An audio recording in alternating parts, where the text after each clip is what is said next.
ಇಂದ್ರನಲ್ಲಿ ಎಲ್ಲವಿದೆ. ಪಾರಿಜಾತ ಇದೆ, ಮಂದಾರ ಇದೆ, ಏನೆಲ್ಲ ಹೇಳ್ತಾರೆ ನೋಡಿ. ಅದ್ಭುತವಾದಂಥ ಹೂವಿನ ನಗರವೇ ಅದು ಆಗಿದೆ. ಅದರಿಂದ ದೇವರ ಅರ್ಚನೆಯಲ್ಲಿ ಶಕ್ರ, ಧ್ಯಾನದಲ್ಲಿ ಚತುರ್ಮುಖ, ಚಿಂತನೆಯಲ್ಲಿ ಸ್ಮರಣೆಯಲ್ಲಿ ಮನೋಭಿಮಾನಿಯಾದ ಶಿವ. ಇದು ಮೂರನಿಟ್ಟು ಅರ್ಚಿತಃ, ಸಂಸ್ಮೃತಃ, ಧ್ಯಾತಃ. ಅದನ್ನೇ ಅರ್ಚತ, ಪ್ರಾರ್ಚತ ಪ್ರಿಯಮೇಧಾಸಃ, ಪ್ರಿಯಮೇಧಾಸೋ ಅರ್ಚತ. ಅದು ಪ್ರಿಯಮೇಧಾಸ ಎನ್ನುವುದಕ್ಕೆ ಆಚಾರ್ಯ ಎರಡು ಅರ್ಥ ಕೊಟ್ಟಿದ್ದಾರೆ. ಯಾಕೆ ಅದು ಉಭಯತ್ರ ಸಮಾನಕ್ಕೆ ಕ್ರಿಯಾಪದ ಎರಡು ಉಂಟಲ್ಲಿ. ಅರ್ಚತ ಓಕೆ, ಪ್ರಾರ್ಚತ ಯಾಕೆ? ಅರ್ಚತ ಆಯ್ತಲ್ಲ, ಪ್ರಾರ್ಚತವೇ ಹೇಳಿ. ಅರ್ಚತ ಅಂತ ಮಾಡಿ ಸಂಧಿ ವಿಭಾಗ ಮಾಡಿ ಪದ ವಿಭಾಗ ಮಾಡಿ, ಆಗ ಅರ್ಚತವೂ ಬಂತು, ಪ್ರಾರ್ಚತವೂ ಬಂತು. ಪ್ರಾರ್ಚತ ಒಂದು ಶಬ್ದವೇ, ಅರ್ಚತ ಉಭಯ ಸಮ ಮಾಡಿದರೆ ಪ್ರಾರ್ಚತ ಎರಡು ಶಬ್ದವನ್ನು ಉಲ್ಲೇಖ ಮಾಡುತ್ತದೆ. ಅರ್ಚತ ಅದು ಹೇಳಿದ ನಂತರ ಪ್ರಾರ್ಚತ ಪ್ರಿಯಮೇಧಾಸಃ, ಮತ್ತು ಪ್ರಿಯಮೇಧಾಸೋ ಅರ್ಚತ. ಯಾಕೆ ಪ್ರಿಯಮೇಧಾಸ ಅಂದರೆ ಮೇಧಾ ಶಬ್ದಕ್ಕೆ ಎರಡು ಅರ್ಥ ಉಂಟು ಹೇಳಿದೆ ಆಚಾರ್ಯ ಕೊಟ್ಟದ್ದು. ಪ್ರಿಯಯಜ್ಞಾ ಪ್ರಿಯಜ್ಞಾನಾಹ ಅಂತ. ಒಳ್ಳೆ ತಿಳಿದವರು, ಒಳ್ಳೆ ಕರ್ಮನಿಷ್ಠರು, ದೇವರ ಆರಾಧನೆಯಲ್ಲಿ ನಿರತರಾದವರು. ಅದರಿಂದ ಪ್ರಿಯ ಯಜ್ಞಾ ಪ್ರಾರ್ಚತ. ನೀವು ಕರ್ಮದಲ್ಲಿ ನೆಲೆಗೊಂಡಾಗ ದೇವರ ಸ್ಮರಣೆ ಮಾಡಿ. ಮೊದಲನೇದು ಅರ್ಚತ ಎನ್ನುವುದು ಅರ್ಚಿತ, ಎರಡನೇದು ಸಂಸ್ಮೃತಃ ಅನ್ನುವುದಕ್ಕೆ ಪ್ರಾರ್ಚತ ಬಂದದ್ದು. ಅರ್ಚನ ಶಬ್ದವೇ ಸ್ಮೃತಿಯನ್ನು ಹೇಳ್ತದೆ, ಪ್ರಕಾರವು ಸಂಸ್ಮರಣೆಯನ್ನು ಹೇಳ್ತದೆ. ಅದರಿಂದ ಸಂಸ್ಮೃತಃ ಪ್ರಾರ್ಚತ. ಯಾರು? ಒಳ್ಳೆ ಕರ್ಮ ಮಾಡುವವರು. ಯಜ್ಞದ ಸಂದರ್ಭದಲ್ಲಿ, ಯಜ್ಞ ಅಂದರೆ ಪೂಜೆ, ಎಲ್ಲಕ್ಕೂ ಯಜದೇವ ಪೂಜಾಯಂ, ದೇವರ ಆರಾಧನೆ ಅಂತ ಅರ್ಥ. ಅದು ಯಾವ ಪ್ರತಿಮ ಮಾಧ್ಯಮೇ ಇರಲಿ, ಅಲ್ಲಿ ಮಾಡತಕ್ಕಂತಹ ಕರ್ಮದ ತಂತ್ರದಲ್ಲಿ ನೀವು ದೇವರ ಸ್ಮರಣೆ ಮಾಡಿ. ತದ್ವಿಷ್ಣೋ ಸ್ಮರಣಾದೇವ ಸಂಪೂರ್ಣಂ ಸ್ಯಾದಿತಿ ಶ್ರುತಿ ಧ್ಯಾಯಂತಿ ವಿಷ್ಣು ಮೃಷಯ. ಅದೇ ವಿಷ್ಣು ಶಬ್ದ ಇಟ್ಕೊಳ್ಳೋದು. ನಮಗೆ ದೇವರ ನೆನಪು ಮಾಡಿಕೊಳ್ಳಿ ಹೇಳುವುದಲ್ಲ. ಯಾಕೆ ಹೇಳ್ತಾರೆ ಗೊತ್ತೋ? ಆಚೆ ಹೋದ ತಕ್ಷಣ ಎಲ್ಲ ಓದಿದವರೇ ಇರುವುದು. ಸರ್ವಶಬ್ದವಾಚ್ಯ ದೇವರಲ್ವಾ, ನಾನು ಕಟ್ಟಿಗೆ ಇಳಿದು ದೇವರನ್ನೇ ಹೇಳ್ತಾನೆ ಅವನು. ಎಂತ ಮಾಡೋದು ಈಗ?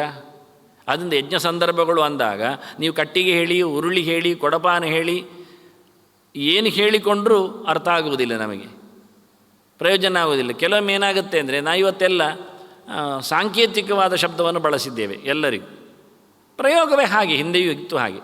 ಹಾಲು ಅಂತೇವೆ, ಹಾಲಿನವು ಬರ್ತಾನೆ. ತರಕಾರಿ ಅಂತೇವೆ, ತರಕಾರಿಯವಳು ಕಾಣ್ತಾಳೆ. ಆದ್ದರಿಂದ ಹಿಂದಿನವರೆಲ್ಲ ಉಳ್ಳಾಗಡ್ಡಿ, ಮೆಣಸಿನಕಾಯಿ ಎಲ್ಲ ಹೆಸರಿಟ್ಕೊಂಡಿದ್ದಾರೆ. ಸರ್ನೇಮ್ ಅದೇ ಆಗಿಬಿಟ್ಟಿದೆ. ಆದರೆ ನಾವೊಂದೊಮ್ಮೆ ಕಟ್ಟಿಗೆ ಅಂತ ಕರೆಯೋದು, ಕಟ್ಟಿಗೆ ಆಗುವವನನ್ನು ಆಗ್ನಿ ಇದ್ರ ಇದ್ಮ ಎಲ್ಲ ಕರೆಯೋದಿಲ್ಲ. ಅದೇ ರೀತಿಯಾಗಿ ಇದ್ಮಜಿಕ್ವ ಎಲ್ಲ ಹೇಳಿಕೊಂಡಾಗಿ ಈ ಶಬ್ದಗಳು ವ್ಯಕ್ತಿಗಳನ್ನು ಇಟ್ಟುಕೊಳ್ಳುತ್ತವೆ. ಅವನಿಗದು ಕಸುಬು, ಕೆಲಸ. ಅದು ನಾವು ಒಬ್ಬನನ್ನು ಕುರಿತು ಕರೆಯುವುದಾದರೂ ವಸ್ತುವನ್ನು ಕರೆಯುವುದಾಗಲೂ ಅರ್ಥ ವ್ಯತ್ಯಾಸ ಕಾಣುವುದೇ ಇಲ್ಲ ಆಗಿಬಿಟ್ಟಿದೆ. ಆದರೆ ಇದನ್ನೆಲ್ಲ ಹೇಳಿಕೊಂಡು ನಾವು ದೇವರನ್ನು ಕರೆದದ್ದು ಹೇಳಿಬಿಡ್ತೇವೆ. ಆಗುವುದಿಲ್ಲ ಅಂದರು ಕರ್ಮದಲ್ಲಿ ಬಂದಾಗ. ತದ್ವಿಷ್ಣೋ ಸ್ಮರಣಾದೇವ ಸಂಪೂರ್ಣಂ ಸ್ಯಾದಿತಿ ಶ್ರುತಿ. ನಮಗೆ ವಿಷ್ಣು ವಿಷ್ಣು ಅಂತಲೇ ಕರಿಬೇಕು, ವಿಷ್ಣು ವಿಷ್ಣು ಅಂತಲೇ ಹೇಳಬೇಕು. ವಿಷ್ಣು ವಿಷ್ಣು ವಿಷ್ಣು ಇದು ಕೀರ್ತನಂ ಹೇಳ್ತಾರೆ ಬರೆದಾಗಲು. ಬೇರೆ ಶಬ್ದ ಹೇಳಿ ಪ್ರಯೋಜನ ಇಲ್ಲ. ಯಾಕೆಂದರೆ ಎಲ್ಲ ಮಾತಿನೊಳಗೂ ಎಲ್ಲ ವಸ್ತುವಿನೊಳಗೂ ಪ್ರವೇಶ ಮಾಡಿದವನು ಭಗವಂತನೇ ಎನ್ನುವ ಎಚ್ಚರ ಆಗಬೇಕು ನಮಗೆ. ನಾವು ಪ್ರಯೋಗ ಮಾಡಿದ ಮಂತ್ರವು ಮಾತು ಭಗವಂತನನ್ನೇ ಹೇಳುತ್ತದೆ ಅಂತ ಹೇಳಿಕೊಳ್ಳಬೇಕು. ಅದರಿಂದ ಸಂಸ್ಮರಣಂ ಅನ್ನುವಲ್ಲಿ ಬಹಳ ಚಂದವಾಗಿ ತಪ್ಪಾದಾಗೆಲ್ಲ, ಬಿಟ್ಟು ಹೋದಾಗೆಲ್ಲ, ಬೇರೆ ಕೆಲಸ ಮಾಡಿದಾಗೆಲ್ಲ ವಿಷ್ಣು ವಿಷ್ಣು ವಿಷ್ಣು ಅಂತ ಹೇಳ್ತಾ ಕೂತ್ಕೊಳ್ಳಿ. ಇದು ಪ್ರಿಯ ಮೇಧಾಸಹ ಅಂದದ್ದು. ಕರ್ಮತಂತ್ರದಲ್ಲಿ ನಿಂತಾಗ ದೇವರ ಸ್ಮರಣೆ ಬರಲಿ. ಬೇರೆ ಏನೋ ಬರುತ್ತೆ, ಬರೋದಿಲ್ಲಲ್ಲ ಹರಟೆ. ಯಾಕೆ ಸ್ಮರಣೆ ಅಂದ ತಕ್ಷಣ ಬೇರೆ ಏನು ಉಂಟು ಅಂತಲೇ ಅರ್ಥ. ಇಲ್ಲಾದರೆ ಸ್ಮರಣೆ ಅಲ್ಲ, ನಿರಂತರವಾಗಿ ಉಚ್ಚಾರಣೆ ದೇವರದ್ದೇ ಆಗಿರುವಾಗ ದೇವರ ಸ್ಮರಣೆ ಅಂತ ಹೇಳೋದು ನಾವು. ಮರೆತಿದ್ದರೆ ತಾನೇ ಸ್ಮರಣೆ. ಅದರಿಂದ ಮರೆವು ಇತ್ತು, ಸ್ಮರಣೆ ಮಾಡಿಕೊಳ್ಳಿ. ಏನೋ ಕರ್ಮ ಮಾಡಿದಾಗ ಕರ್ಮದ ನೆನಪಾಗತ್ತೆ, ದೇವರು ಮರೆತೋಗ್ತಾರೆ, ಮತ್ತೆ ನೆನಪು ಮಾಡಿಕೊಳ್ಳಿ. ಅದನ್ನು ಮತ್ತೆ ಮತ್ತೆ ನೆನಪಿಸಿಕೊಳ್ಳಿ. ಮತ್ತು ಪ್ರಿಯಜ್ಞಾನ, ಒಳ್ಳೆ ಗೊತ್ತಿದ್ದವರಾದರೆ, ಜ್ಞಾನಾಧಿಕಾರಿಗಳಾದರೆ, ಇನ್ನು ಮುಂದಕ್ಕೆ ಹೋಗಿದರೆ ಅವರು ಅರ್ಚತ, ಧ್ಯಾನ ಮಾಡಿರಿ. ಅರಿವು ಬಂತು, ಧ್ಯಾನಕ್ಕೆ ಕೂತ್ಕೊಳ್ಳಿ. ಋಷಯ ಧ್ಯಾಯಂತಿ, ಅದಕ್ಕೆ ಹೇಳಿದ್ದು. ಅರಿವಿಲ್ಲದೆ ಧ್ಯಾನ ಮಾಡೋದ್ರಲ್ಲಿ ಏನು ಅರ್ಥ ಇಲ್ಲ. ಏನಾಗಿ ಸುಮ್ಮನೆ ಒಂದು ಯೋಚನೆ ಮಾಡ್ತಾ ಕೂತ್ಕೋ, ಶೂನ್ಯ ಅಂತ ಯೋಚನೆ ಮಾಡು. ಶೂನ್ಯ ಅಂತ ಯೋಚನೆ ಮಾಡಿ, ನಾನು ಹೇಳುವಾಗ ಶೂನ್ಯ ಅನ್ನೋದಕ್ಕೇನೋ ರೌಂಡ್ ಕೊಟ್ಟೆ ಅಷ್ಟೇ. ಶೂನ್ಯ ರೌಂಡ್ ಆಗಬೇಕೇನು? ಬಿಂದು ಮಾತ್ರ ಯಾಕೆ ಆಗಬಾರ್ದು? ಹೌದಲ್ಲ. ಮತ್ತೆ ಶೂನ್ಯ ಅಂದರೆ ಬಿಂದು ಯಾಕೆ? ಬಿಂದು ಇದ್ದರೆ ಶೂನ್ಯ ಆಗೋದು ಹೇಗೆ? ಬಿಂದು ಲೆಸ್ ಆಗಬೇಕು, ಏನಿಲ್ಲ ಆಗಬೇಕು. ಏನಿಲ್ಲದನ್ನು ಯೋಚನೆ ಮಾಡಲಿಕ್ಕೆ ಬರುವುದೇ ಇಲ್ಲ ಆಗಿಬಿಡುತ್ತೆ, ಇದು ಸಿಕ್ಕಿಬಿಡುತ್ತೆ. ಅದನ್ನು ತಿಳ್ಕೊಂಡು ನಂತರ ಧ್ಯಾನಕ್ಕೆ ಹೋಗು. ಋಷಯ ಪ್ರಿಯಜ್ಞಾನ ಅರ್ಚತ. ಹೀಗೆ ಪೂರ್ವಾರ್ಧಕ್ಕೆ 3 ದೇವತೆಗಳ ಮತ್ತು ತಾಪತ್ರಯ ನಿವೃತ್ತಿಗೆ ಆಚಾರ್ಯರು ಹೇಳಿದ 3 ಹಂತಗಳ ಸೋಪಾನಗಳ ಮುಗಿಯುವುದಿಲ್ಲ. ಇದು ಮಧ್ಯದ ಹಂತ.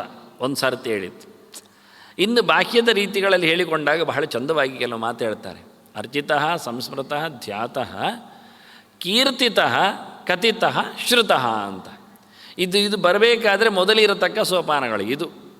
ಇದು ವ್ಯಾಪ್ತವಾದ ಸೋಪಾನ. ಇದು ಬಹಿರಂಗದಲ್ಲಿಯೂ ವಿಶಿಷ್ಟವಾದ ಸೋಪಾನ. ಅರ್ಚನೆ ಎಲ್ಲರಿಗೂ ತೋರಿಸುವಂತಲ್ಲ, ಎಲ್ಲರೆದುರು ಮಾಡುವಂಥದ್ದು ಅಲ್ಲ, ಎಲ್ಲರನ್ನು ಇಟ್ಟುಕೊಂಡು ಮಾಡುವಂಥದ್ದು ಅಲ್ಲ. ಅದು ತನ್ನ ಕರ್ಮ, ಅದು ಸಂಸ್ಮರಣೆ. ಅದರಲ್ಲಿ ಹೇಳಿಕೊಳ್ಳಿಕ್ಕೂ ಇಲ್ಲ. ಅರ್ಚನೆ ಆದರೂ ಅರ್ಚನಾಂ ಕರಿಷ್ಯೆ ಹೇಳಿ, ಇಲ್ಲಿ ಕರಿಷ್ಯೆ ಪ್ರಶ್ನೆ ಯಾಕೆ? ಸ್ಮರಣಂ ಕರಿಷ್ಯೆ ಅಂತ ಸ್ಮರಣಂ ಕರಿಷ್ಯೆ ಅನ್ನುವಾಗಲೇ ಸ್ಮರಣೆ ಬಂತೆ. ಏನು ಸ್ಮರಣೆ ಮಾಡ್ತಿ? ವಿಷ್ಣು ಸ್ಮರಣಂ ಕರಿಷ್ಯೆ. ಎಂತ ಈಗ ಸ್ಮರಣೆ ಬಂದ ನಿನಗೆ? ವಿಷ್ಣು ಇದ್ದಲ್ಲ. ಅದರಿಂದ ಅದು ಒಂದು ಲೆಕ್ಕದಲ್ಲಿ ಸ್ಪಷ್ಟ ಆಗುವುದಿಲ್ಲ, ಆತ್ಮಾಧೀನ ಆಗಿರ್ತದೆ. ಹಾಗಾಗಿ ಸ್ಮರಣೆಗೆ ಸಂಕಲ್ಪಾದಿಗಳಿಲ್ಲ. ಮಾಡುವ ಹೊತ್ತಿನಲ್ಲಿ ಮಾಡಿ ಬಿಡುವುದೇ, ಮರೆತು ಹೋದಾಗ ನೆನಪು ಮಾಡಿಕೊಳ್ಳುವುದೇ ಸ್ಮರಣೆ, ಅಷ್ಟೇ, ಮತ್ತೇನಿಲ್ಲ. ಧ್ಯಾನಕ್ಕಾಗಲ್ಲ. ಧ್ಯಾನಕ್ಕೆ ಬಹಳ ಕಡವಾಗಿ ನಿಷ್ಠೆಯಿಂದ ಕೂತು ಕುಳಿತು ಬಂದರೆ ಬಂತು, ಇಲ್ಲಾದರೆ ಎದ್ದ, ಮತ್ತೊಮ್ಮೆ ಮಾಡಿದ, ಮುಂದುವರಿಸಿದ. ಅದು ಕರೆದಾಗ ಬರುವಂಥ ಸಂಕಲ್ಪ. ಈಗ ಧ್ಯಾನಂಕರಿಷ್ಯೆ ಅಂತ ಅದು ಅತಧ್ಯಾನಂ ಶಬ್ದದಲ್ಲ, ಅದು ಧ್ಯಾನವನ್ನು ಮಾಡ್ತೇನೆ ಅಂತೇಳಿ ಕೂತು 3/4 ಗಂಟೆ ಆದರೂ ಬಾರದಿರ್ಬೋದು. ಯಾಕೆ? ಅವನಿಗೆ ಅದೇ ಪ್ರಶ್ನೆ, ಯಾಕೆ ಧ್ಯಾನ ಮಾಡಲಿಕ್ಕೆ ಆಗ್ತಾ ಇಲ್ಲ ಅಂತ. ಸರಿ, ನೀನು ಯಾಕೆ ಧ್ಯಾನ ಮಾಡಲಿಕ್ಕೆ ಆಗುವುದಿಲ್ಲ ಎನ್ನುವುದನ್ನೇ ಧ್ಯಾನ ಮಾಡ್ತಾ ಇದ್ದೀನಿ. ಅದಷ್ಟು ಸುಲಭ ಆಗುವುದಿಲ್ಲ. ಬಂದಾಗ ಬಂದಿದ್ದು. ಕೆಲವೊಮ್ಮೆ ಗಮ್ಮತ್ತಿನಲ್ಲಿ ಅಪ್ರಯತ್ನ ಅಂತ ಹೇಳ್ತಾರೆ. ಎಲ್ಲಿಯೋ ಬಿದ್ದುಕೊಂಡಾಗಲೂ ಬಂದು ಹೋಗುವುದುಂಟು, ಎಚ್ಚರ ತಪ್ಪುವುದುಂಟು, ಬರ್ಬೋದು. ಅದಾಗವನಿಗೆ ಒಂದು ಸತಿ ದೇವರೆಡೆಗೆ ಸಂಪರ್ಕ ಸಾಧಿಸುವವನಿಗೆ ಹೇಗೇಗೋ ಆಗ್ತದೆ. ಇದಿಷ್ಟನ್ನು ಕೇಳಿ ಮತ್ತೆ 3 ಜನರು, ಇದು ದೊಡ್ಡ ದೊಡ್ಡವರಾಯಿತು. ಬ್ರಹ್ಮೇಶ ಶಕ್ರ, ಇನ್ನು ರವಿಧರ್ಮ ಶಶಾಂಕ ಇರೋದು. ಹಾಗಾಗಿ ಇದು ಲೋಕದ ಪಾಡಿದು. ಇದು ಸ್ವಲ್ಪ ತಗ್ಗಿನಲ್ಲಿ ಬಂತು. ಸೂರ್ಯ ಯಾರಿಗೆ? ಎಲ್ಲರಿಗೆ. ಚಂದ್ರ ಯಾರಿಗೆ? ಎಲ್ಲರಿಗೆ. ಧರ್ಮ ಯಾರಿಗೆ? ಎಲ್ಲರಿಗೆ.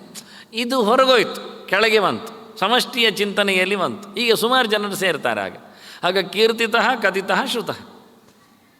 ಇಲ್ಲಿಗೆ 3ಕ್ಕೆ 3 ಅರ್ಥ ಮೊದಲು ಹೇಳುತ್ತೇನೆ, ಸುಲಭವಾಗಿರುವಂತೆ. ಯಾಕೆ? ಶ್ರುತಃ ಅಂದರೆ ಗೊತ್ತು ನಮಗೆ, ಕೇಳುವುದು ಅಂತ. ಶ್ರವಣಂ ಅದು ಮೊದಲ ಸೋಪಾನ ಭಕ್ತಿಗೆ. ಮತ್ತು ಕಥಿತಃ ಅಂದರೆ ಕಥವಾಕ್ಯ ಪ್ರಬಂಧೆ ಅಂತ ಧಾತು. ವಿಸ್ತರಿಸಿ ಹೇಳಿಕೊಳ್ಳುವಂಥದ್ದು. ಸಂಕ್ಷೇಪ ವಿಸ್ತರಾಭ್ಯಾಮ್ ಹಿ ಪ್ರವದಂತೆ ಮನೀಷಿಣಃ ಅಂತ. ಸಣ್ಣ ಮಟ್ಟಿನಲ್ಲಿ ಸ್ವಲ್ಪವಾಗಿ ಸೂತ್ರಪ್ರಾಯವಾಗಿ ಹೇಳಿರುತ್ತಾರೆ. ಅದನ್ನು ಮತ್ತೆ ವಿಸ್ತಾರಗೊಳಿಸಿ ಗಟ್ಟಿ ಮಾಡಿಕೊಂಡು ಅದಕ್ಕೆ ಬೇಕಾದ ಪ್ರಮಾಣಗಳ ಬೆಂಬಲ, ಪ್ರಯೋಗಗಳ ವ್ಯವಸ್ಥೆ, ಅನುಮಾನಗಳ ರೀತಿ, ತಾರ್ಕಿಕವಾದ ಪೋಷಣೆ ಇವೆಲ್ಲ ಮಾಡಲಿಕ್ಕುಂಟು. ಅದು ಇತಿಹಾಸದಿಂದ ತೋರಿಸಲಿ. ಆದರೆ ಇತಿಹಾಸ ಆಗೋ ಬೇರಾಗಲಿಕ್ಕೆ ಕಾರಣಲ್ಲಿ ಇತಿಹಾಸ ಎಲ್ಲಿ ಏನಾಗಿದೆ, ಹೇಗಾಗಿದೆ, ಅದು ಮಾಡಿದ್ದೇನು. ಪರೀಕ್ಷಿತ ಶ್ರವಣ ಮಾಡಲಿಕ್ಕೆ 7 ದಿನ ಹೇಗೆ ಕೂತ, ಅವನಿಗೆ ಶ್ರವಣದಿಂದ ಏನಾಗಿತ್ತು, ಇದೆಲ್ಲ ನಾವು ಇತಿಹಾಸ ತೆರೆದುಕೊಳ್ಳುತ್ತೇವೆ. ಶ್ರವಣಕ್ಕಿರತಕ್ಕಂತಹ ಮಾಧ್ಯಮವನ್ನು ಕಥನದಲ್ಲಿ ಬಂದಾಗ ವಿಸ್ತಾರವಾಗಿಸಿಕೊಳ್ಳಬೇಕದನ್ನು ಗಟ್ಟಿ ಮಾಡಿಕೊಳ್ಳಿಕ್ಕೆ. ಆ ಬಳಿಕ ಕೀರ್ತನೆ ಅಂದರೆ ಇನ್ನೊಬ್ಬರಿಗೆ ಹೇಳೋದು ಮುಖ್ಯವಾಗಿ.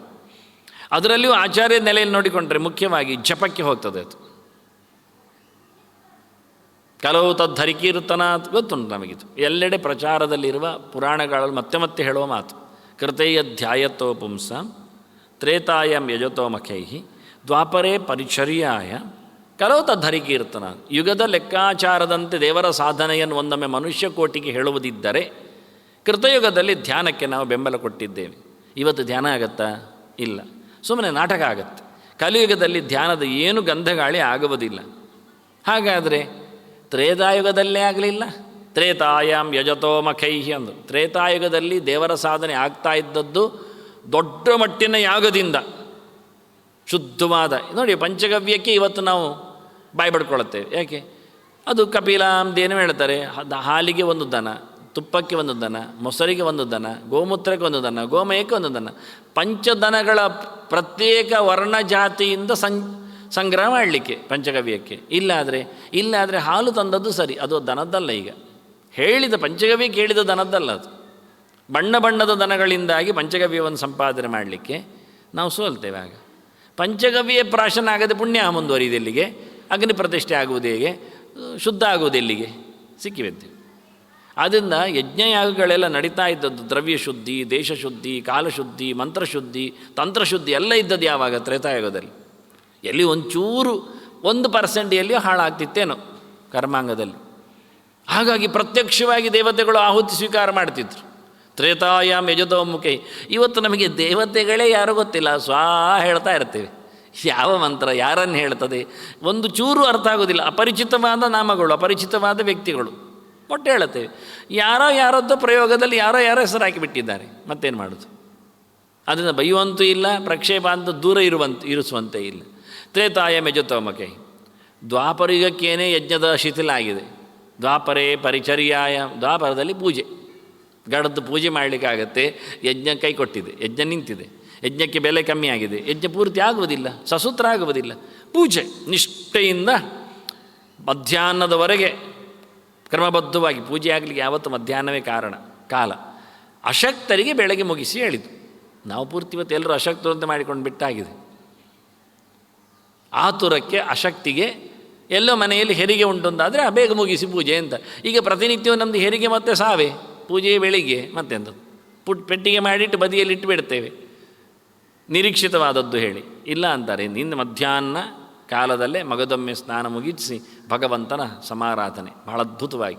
ಅದು ಅತಿಥಿಯ ಮಾಧ್ಯಮದಲ್ಲಿ ಭೃತ್ಯಾತಿಥಿ ಪುರಸ್ಸರ ಎಲ್ಲ ಪೂಜೆಯ ಕ್ರಮ ಪ್ರಕಾರ. ಪ್ರತಿಮಾ ಮಾಧ್ಯಮದಲ್ಲಿ ಭಗವಂತನಿಗೆ ಸಮರ್ಪಣೆ, ಅಗ್ನಿ ಮಾಧ್ಯಮದಲ್ಲಿ ಅನುಯಾಗಪೂರ್ವಕವಾಗಿ, ಮತ್ತು ಒಬ್ಬ ತಿಳಿದವನಾಗಿಯೂ ಸಹ ಸಂತರ್ಪಣೆ ಮಾಡುವ ಮೂಲಕ ಹೀಗೆ ಕ್ರಮಬದ್ಧವಾದ ಪೂಜೆ ಪುನಸ್ಕಾರಗಳಾಗ್ತಾ ಇದ್ದದ್ದು ದ್ವಾಪರಯುಗದಲ್ಲಿ. ಈಗ ಪೂಜೆಗೆ ಅಂಗಡಿಯಿಂದ ಪುಷ್ಪ ತರಬೇಕಾಗತ್ತೆ. ಜನ ಅಂತೂ ಇಲ್ಲವೇ ಇಲ್ಲ. ಅನಿಯಾಗಕ್ಕೆ ಬೆಂಕಿ ಕುಂಡ ಮಾಡೋದಿಲ್ಲಿಗೆ, ನಾವೆಲ್ಲ ಗ್ಯಾಸಲ್ಲಿ ಮಾಡಿರ್ತೇವೆ. ಕುಂಡ ಇಲ್ಲ, ಚುಲ್ಲಿ ಇಲ್ಲ, ಎರಡೂ ಇಲ್ಲ, ಮತ್ತೇನು ಹೋಮ ಹವನ. ಅದನ್ನು ಪೂಜೆಯ ಬಗ್ಗೆಯೂ ಕಲಿಯುಗದಲ್ಲಿ ಮಾತಿಲ್ಲ ಅಂದು. ಮತ್ತು ಕಲಿಯುಗದಲ್ಲಿ ಸಾಧನೆ ಆಗಬೇಕಲ್ಲ, ದೇವರು ಸಿಗಬೇಕಲ್ಲ. ಧ್ಯಾನದಲ್ಲಿ ಸಿಗುತ್ತಿದ್ದ ದೇವರು ತ್ರೇತಾಯುಗದಲ್ಲಿ ಯಜ್ಞಕ್ಕೆ ಸಿಕ್ಕಿದ್ದ, ಯಜ್ಞದಲ್ಲಿ ಸಿಗ್ತಾ ಇದ್ದ ದೇವರು ದ್ವಾಪರದಲ್ಲಿ ಪೂಜೆಗೆ ನಿಲುಕಿದ್ದ, ಕಲಿಯುಗದಲ್ಲಿ ಕೀರ್ತನೆಗೆ ನಿಲುಕ್ತಾನೆ. ಇದೇ ನಮ್ಮದು ಸಿಕ್ಕಿಬಿದ್ದದ್ದು. ಹಾಗಾದರೆ ಅದೆಂಥದ್ದು ಕೀರ್ತನೆ ಅಂದರೆ? ನಮಗೆ ಯಜ್ಞ ಅಂದರೆ ಗೊತ್ತಾಯಿತು, ಪೂಜೆ ಅಂದರೆ ಅರ್ಥ ಆಗ್ತದೆ, ಧ್ಯಾನ ಅಂದರೆ ಹೇಳಿಕ್ಕೆ ಬರ್ತದೆ, ಆದರೆ ಕೀರ್ತನೆ ಅಂದರೆ ಏನು ಹೇಳಲಿಕ್ಕೆ ಆಗೋದಿಲ್ಲ. ಹಾಗಾದರೆ ಕಲಿಯುಗದಲ್ಲಿ ಕೀರ್ತನೆ, ಕೆಲವು ತದ್ ಹರಿಕೀರ್ತನಾತ್, ಹರಿಕೀರ್ತನೆಯಿಂದ, ಹರಿ ಸಂಕೀರ್ತನೆಯಿಂದ, ನಾಮ ಸಂಕೀರ್ತನ ಮೆಸ್ಯಾನ್, ದೇವರ ಸಂಕೀರ್ತನೆಯಿಂದ ನಮಗೆ ಕಲಿಯುಗದಲ್ಲಿ ಸಾಧನೆ ಆಗುತ್ತೆ. ಅದೇ ಮಾಡಿಕೊಳ್ಳುವ. ಹಾಗಾದರೆ ಅದೆಂಥದ್ದು ಕೀರ್ತನೆ ಅಂದರೆ? ಆಚಾರ್ಯರ ಮಾತೊಂದು ಹೇಳುತ್ತೆ, ಆರ್ತಾ ವಿಷಣ್ಣಾ ಶಿಥಿಲಾಶ್ಚ ಭೀತಾ ಘೋರೇಶು ಚ ವ್ಯಾಧಿಷು ವರ್ತಮಾನಾ ಸಂಕೀರ್ತ್ಯ ನಾರಾಯಣ ಶಬ್ದ ಮಾತ್ರಂ ವಿಮುಕ್ತ ದುಃಖಾ ಸುಖಿನೋ ಭವಂತಿ. ಸಂಕೀರ್ತ್ಯ ನಾರಾಯಣ ಶಬ್ದ ಮಾತ್ರ. ಇದು ಆಚಾರ್ಯರು ತಾನು ಕೊಟ್ಟ ಕೀರ್ತನ ಶಬ್ದಕ್ಕೆ ಬರೆದ ಭಾಷ್ಯ ಇದು. ಕೀರ್ತನಂ ಅಂದರೆ ಏನು ಕೇಳಿದರೆ, ಹೇಳುವುದು ಎನ್ನುವುದನ್ನೇ ಹೇಳಿದ್ದಿಲ್ಲಿ, ಹೊರತು ಮತ್ತೇನೂ ಅಲ್ಲ. ಎಷ್ಟೋ ಜನ ಇದರ ಬಗ್ಗೆ ಕನ್ಫ್ಯೂಸ್ ಆಗಿದ್ದಾರೆ, ಗಲಾಟೆ ಮಾಡ್ತಾರೆ. ಹಾಡುವುದು ಎನ್ನುವ ಅರ್ಥ ಕೀರ್ತನೆಯಲ್ಲಿ ಇಲ್ಲ. ಶ್ರವಣಂ ಕೀರ್ತನಂ ವಿಷ್ಣೋ, ಕೇಳು ಆನಂತರ ಹೇಳು, ಕೀರ್ತನಂ ಇನ್ನೊಬ್ಬರಿಗೆ ತಿಳಿಸು. ಸ್ಮರಣಂ ಪಾದ ಸೇವನಂ, ನೆನಪಿಸಿಕೊ, ಅದು ಹೇಳುವ ಮುಂಚೆ ಆಗುತ್ತೆ ಮತ್ತು ಆಗುತ್ತೆ. ಆದ್ದರಿಂದ ಭಕ್ತಿ ಮಜಲುಗಳಲ್ಲಿ ಕೀರ್ತನೆ ಬರಲಿಲ್ಲ. ಕೀರ್ತನೆ ಬಂದದನ್ನು ಹೇಳುವುದರಲ್ಲಿ, ಹಾಡುವುದಲ್ಲ, ಕುಣಿಯುವುದಲ್ಲಿ, ಇದು ಯಾವುದೂ ಅಲ್ಲ. ಇದು ಎಕ್ಸೆಸ್. ಮತ್ತು ಏನು ಕೀರ್ತನೆ ಮಾಡಲಿಕ್ಕೆ ಹೇಳಿದರೆ ಅದಕ್ಕೆ ಇಲ್ಲಿ ಹೇಳಿದ್ದು ಸಂಕೀರ್ತ್ಯ ನಾರಾಯಣ ಶಬ್ದ ಮಾತ್ರ, ನಾಮ ಜಪ, ಅದರಲ್ಲಿಯೂ ನಾರಾಯಣ ನಾಮ ಜಪ. ಅದಕ್ಕೂ ಹಿಂದೆ ಆಚಾರ್ಯ ಕೊಟ್ಟ ಮಾತು ಯಮನತ್ತು. ನಾರಾಯಣೇತಿ ಮಂತ್ರೋಸ್ತಿ ವಾಗಸ್ತಿ ವಶವರ್ತಿನಿ ಅಥಾಪಿ ನರಕೇ ಗೋರೆ ಪದಂತಿ ಇತ್ಯತದ ಅದ್ಭುತಂ ಅಂತ. ಯಮ ಹೇಳುತ್ತಾನೆ, ನನ್ನ ಮನೆಗೆ ಜಾಸ್ತಿ ಜನ ಬರ್ತಾರೆ ಅಂತ, ನರಕಕ್ಕೆ ಹೆಚ್ಚು ಜನ ಬೀಳುತ್ತಾರೆ. ಯಾಕೆ? ಬೋಧ ಇಲ್ಲೋ ಅವರಿಗೆ, ಬಾಯಿ ಇಲ್ಲೋ ಅವರಿಗೆ, ನಾಲಿಗೆ ಇಲ್ಲೋ ಅವರಿಗೆ, ವಿಷಯ ಗೊತ್ತಿಲ್ಲ ಅವರಿಗೆ. ನಾರಾಯಣ ಅಂತ ಒತ್ತಕ್ಷರ ಇಲ್ಲದು ಸುಲಭವಾಗಿ ಹೇಳುವ ಶಬ್ದ ಇದೆ, ನಾಲಿಗೆ ಅವರ ಕೈಯಲ್ಲೇ ಇದೆ, ಅದಕ್ಕೇನು ಕಷ್ಟಪಡಬೇಕಾಗಿಲ್ಲ. ನೀರಿನ ಪಸೆ ಹಾಕೋದು, ಎತ್ತಿ ಹಿಡಿಯೋದು, ಹೇಳಲಿಕ್ಕೆ ಆಚೆ ತಿರುಗಿಸೋದು, ಹೀಗೆ ಹೇಳಿದರೆ ನಾ ಆಗ್ತದೆ, ಮತ್ತು ಹಾಗೆ ಮಾಡಿದರೆ ಮೇಲಕ್ಕೆ ಹಲ್ಲಿಗೆ ಅಂಟಿಸಿದರೆ ರಾ ಆಗ್ತದೆ, ಮತ್ತು ಎಳೆಯೋದು ಹೇಳಿದರೆ ಯಾ ಬರ್ತದೆ, ಮತ್ತು ಅಣ್ಣ. ಅದೇನು ಇಷ್ಟು ಸರ್ಕಸ್ ಮಾಡಿ ನಾವು ನಮ್ಮ ನಾಲಿಗೆಯಿಂದ ನಾರಾಯಣ ಹೇಳಿಸಬೇಕಾಗಿಲ್ಲ. ಅದು ಒತ್ತಕ್ಷರ ಇಲ್ಲ, ಸುಲಭವಾಗಿ ಹೇಳಲಿಕ್ಕೆ ಬರುತ್ತೆ. ಮತ್ತು ಸುಮಾರು ಹೇಳಲಿಕ್ಕಿಲ್ಲ, ಒಂದೇ ಇರೋದು ನಾರಾಯಣನ್ನೇ ಹೇಳುತ್ತಾ ಇರುವುದು, ಅದನ್ನೇ ಹೇಳಿಕೊಳ್ಳಿ. ನಾರಾಯಣ ಅಖಿಲ ಗುರು ಭಗವನ್ ಎಲ್ಲ ಹಿಂದೆ ಕರೆದವರೆಲ್ಲ ಹಾಗೆ. ಅಜಾಮಿಳ ನಾರಾಯಣ ಅಂತ ಕರೆದ, ಹೇಳಿದರು ಹಾಗೆ. ಸಾಂಕೇತ್ಯಂ ಭಾರಿ ಹಾಸ್ಯಂ ಸ್ತೋಭಂ ಹೇಳನಮೇವ ವೈಕುಂಠ ನಾಮ ಗ್ರಹಣಂ. ದೇವರ ಹೆಸರು ಹೇಳು, ಅದೇ ಕಲಿಯುಗದಲ್ಲಿ ಕೀರ್ತನೆ ಅಂದರೆ ದೇವರ ನಾಮ ಜಪ. ಅದಕ್ಕೆ ಹೇಳಿದ ಆಚಾರ್ಯ ಜಪ ಶಬ್ದವನ್ನು ಪ್ರಯೋಗ ಮಾಡಿದ್ದಾರಲ್ಲಿ. ಕೀರ್ತನೆ ಒಟ್ಟಿಗೆ ಜಪ ಮಾಡಿ, ಆದಷ್ಟು ಭಗವಂತನ ನಾಮವನ್ನು ಆವೃತ್ತಿ ಮಾಡಿ ಅದನ್ನು ನಡೆಸಿ ಅಂತಾನೆ. ಕೀರ್ತನೆ ಇದ್ರು ನಿಜವೇ. ಇದಕ್ಕೆ ಇಲ್ಲಿರುವವರೆಲ್ಲ ಇದ್ದಾರೆ, ಸಾಕ್ಷಿಗಳಿದ್ದಾರೆ. ನಿರಂತರವಾಗಿ ಯಾರನ್ನು ಹೇಳ್ತಾರೆ, ಆರ್ತಾಹ ವಿಷಣ್ಣಾಹ ಶಿಥಿಲಾಶ್ಚ ಭೀತಾಹ. ಇವತ್ತೊಂದು ಸತ್ಯವೇ. ಎರಡನೇ ಪಾದಕ್ಕೆ ಅರ್ಥ, ಘೋರೇಶು ಚ ವ್ಯಾಧಿಷು ವರ್ತಮಾನಾಹ. ಘನಘೋರವಾದ ರೋಗದ ರಾಶಿಗಳಲ್ಲಿ ಇರುವವರೇ ನಾರಾಯಣ ಹೇಳಿ. ಥೆರಪಿ ಯಾವತ್ತು ಕೊಟ್ಟಿದ್ದಾರೆ, already declared and also mention. ನಿಜವಾಗಿ ದಾಖಲೆ ಮಾಡಿದ ಮಾತು ಅದು, ಪ್ರಮಾಣ. ನಾರಾಯಣ ಹೇಳಿ ಅಯ್ಯ, ನಾರಾಯಣ ಹೇಳಿ. ನಮಗೆ ಅವ್ರು ಹೇಳಿದರೆ ನಾಚಿಕೆ ಆಗುತ್ತೆ, ಹೇಳ್ತಾರಲ್ಲ, ಹೇಳಿ ಕೇಳಿದಾರ ಅಂತ. ಏನಾಯಿತು ನಾರಾಯಣ? ನಾರಾಯಣ ಶಬ್ದ ಮಾತ್ರ. ಅವ್ರು ಹೇಳ್ತಾರೆ ನಾರಾಯಣ ಶಬ್ದಕ್ಕೆ ಇರುವಷ್ಟು ಬೆಲೆ ಯಾವುದಿಲ್ಲ. ಯಾಕೆ? ಅವನು ಪ್ರಸಿದ್ಧ ಚೋರಃ ಕಥಿತ ಪೃಥಿವ್ಯಾಂ ನಾರಾಯಣೋ ನಾಮ ನರೋ ನರಾಯಣಂ. ಮನುಷ್ಯರ ಮಧ್ಯದಲ್ಲಿ ಇರತಕ್ಕಂಥ ಓಡಲಾಡದ, ಹಿಡಿಯಲು ಸಿಗದ ವ್ಯಕ್ತಿ ನಾರಾಯಣ ಎಲ್ಲಿದ್ದಾನೆ? ಇಲ್ಲೇ ಇದ್ದಾನೆ, ನರರ ರಾಶಿಯ ಮಧ್ಯದಲ್ಲೇ ಇದ್ದಾನೆ. ನಿಮ್ಮ ಕೈಗೆ ಸಿಗೋದಿಲ್ಲ. ದೊಡ್ಡ ಕಳ್ಳ. ಎಷ್ಟರ ಮಟ್ಟಿನ ಕಳ್ಳ ಅಂದರೆ, ಈ ಕಳ್ಳ ನನ್ನ ನೆನೆದ್ರೆ ಸಾಕು, ಗಂಟು ಮುಟ್ಟೆ ಖಾಲಿ. ಎಲ್ಲ ಕಳ್ಳರು ಹಾಗಲ್ಲ, ಮನೆಗೆ ಬರಬೇಕು, ತಿಜೋರಿ ಹೊಡಿಬೇಕು, ನಮ್ಮನ್ನು ಮೆಸ್ಮರೈಸ್ ಮಾಡಬೇಕು, ಅವರು ಒಂದು ಮಲಗಿಸ್ಬೇಕು, ಒಂದು ಬಡಿಬೇಕು, ಒಂದು ಕಟ್ಟೆ ಹಾಕಬೇಕು. ಇಷ್ಟೆಲ್ಲ ಅನಾಹುತ ಆದ ನಂತರವರಿಗೆ ಗಂಟು ಮುಟ್ಟೆ ಸಿಗೋದು. ಅದು ಹೊರಗಿನಿಂದ ಪೊಲೀಸರು ಬಾರದಿದ್ದರೆ, ಶಾಮೀಲಾದರೆ ಉಂಟಲ್ಲ ಸಿಗ್ತದೆ, ಇಲ್ಲಾದರೆ ಸಿಗೋದಿಲ್ಲ. ಅದು ಸಹ ಇದು ಆಗಲ್ಲ. ಈ ನಾರಾಯಣ ನೆನಪು ಮಾಡಿಕೊಂಡ್ರೆ ನೀವು ಮಾಡಿದ ಎಷ್ಟೋ ಅನೇಕ ಜನ್ಮಾರ್ಜಿತ ಪಾಪ ಸಂಚಯ, ಈ ಜನ್ಮದಲ್ಲಿ ಒಟ್ಟು ಮಾಡಿದ್ದಲ್ಲ, ಎಷ್ಟೋ ಜನ್ಮಗಳಲ್ಲಿ ಒಟ್ಟು ಮಾಡಿದ್ದ ಪಾಪದ ಮೂಟೆಯಲ್ಲೆಲ್ಲ ಖಾಲಿ ಮಾಡ್ತಾನೆ ನೀವು, ಖಂಡಿತ.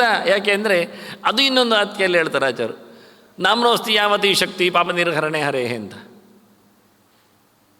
ನಾರಾಯಣ ಶಬ್ದಕ್ಕೆ ಹರಿಶಬ್ದಕ್ಕೆ ಇರತಕ್ಕಂಥ ಪಾಪವನ್ನು ನಿವೃತ್ತಿ ಮಾಡುವ ಸಾಮರ್ಥ್ಯ ಎಷ್ಟುಂಟು ಕೇಳಿದರೆ, ಅಷ್ಟು ಒಬ್ಬ ಮಹಾಪಾಪಿಯಾದವ ಇಡೀ ಜನ್ಮದಲ್ಲಿ ಮಾಡಲಿಕ್ಕೆ ಸಾಧ್ಯ ಇಲ್ಲ ಅಂತಷ್ಟು ಹೇಸಿಗೆ ಕೆಲಸಗಳನ್ನು.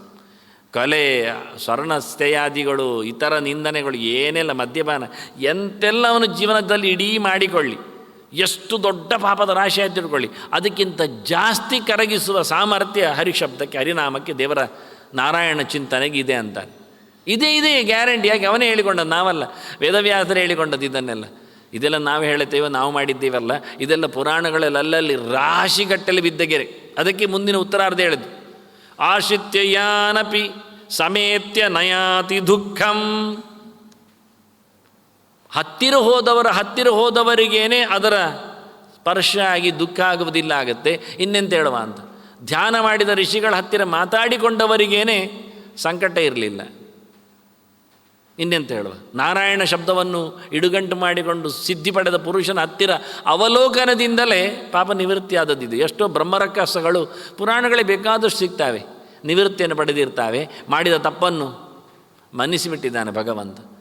ಅದನ್ನು ಆರ್ತಾಹ ವಿಷಣ್ಣಾಹ, ಆರ್ತರು, ತೊಂದರೆಗೆ ಒಳಗಾದವು. ಎಲ್ಲರಿಗೂ ಒಂದಲ್ಲ ಒಂದು ಬಗೆಯ ತೊಂದರೆ ಇದ್ದೇ ಇರ್ತದೆ. ತಾಪತ್ರೇಣ ಸಂತಪ್ತ ಹೇಳಿದಾಗೆ, ಸರಿತಾನೆ? ಅವರು ತೊಂದರೆ ಬಂತು ಅಂದ ತಕ್ಷಣ ಮೊದಲಾಗುವುದು ಎಲ್ಲಿಗೆ? ಹೊಡೆತ ಕೇಳಿದರೆ ಮಂಡೆಗೆ. ಬೌದ್ಧಿಕವಾಗಿ ಅವರು ಕುಸಿತಾರೆ. ವಿಷಣ್ಣಾಹ, ವಿಷಾದ, ಸ್ಯಾಡ್ನೆಸ್, ಬಡಮ್ಮ ಬಿದ್ದು ಹೋಗ್ತಾರೆ. ಒಂದೇ ಸರಿ ಯಾರದ್ದು ಮೋರೆ ನೋಡಿಕೊಂಡು, ಯಾರದ್ದೋ ಸಿಚುವೇಶನ್ ನೋಡಿ ಅರ್ಥ ಆಗುತ್ತೆ ನಿನಗೇನೋ ಸಮಸ್ಯೆ ಉಂಟು ಅಂತ. ಯಾಕೆ?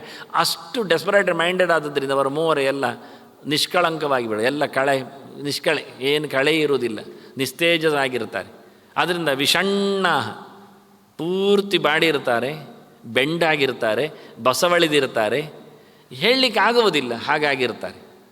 ಎರಡನೆಯದ್ದು, ಆ ತೊಂದರೆಗಳಿಂದಾಗಿ ಅವರು ಕುಗ್ಗುವುದು ಮಾತ್ರ ಅಲ್ಲ, ಅವರ ಸಂಪತ್ತು ಕುಗ್ಗಿರ್ತದೆ.